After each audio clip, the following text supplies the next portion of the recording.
ஜெய் ஸ்ரீராம். நமது பஞ்சமுகி ஆஞ்சநேயா ட்ரஸ்ட் காவேரி நகரில் வீட்டிற்கும்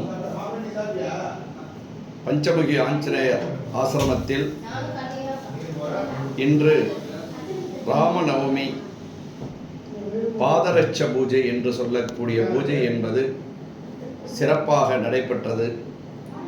சிறப்பு அன்னதானம், சிறப்பு அபிஷேகங்கள், சிறப்பு அலங்காரங்களும் ராமநாம பஜனைகளும் அதிவிமர்சையாக நடைபெற்றது. அனைவரும் யூடியூப் மூலியமாக அதை கண்டுகளித்து இறைவனின் பரிபூரணமாக அனுக்கிரகத்தை பெறுமாறு எல்லாம் அல்ல இறைவனை வேண்டி கேட்டுக்கொள்கிறேன். ஸ்ரீராம ராம ராமேதி ரமே ராமே மனோரமே சகஸ்ரநாம தத்துல்யம் ராமநாம ஹராணனை. நமஸ்காரம். ஜெய் ஸ்ரீராம். ராம் ராம்.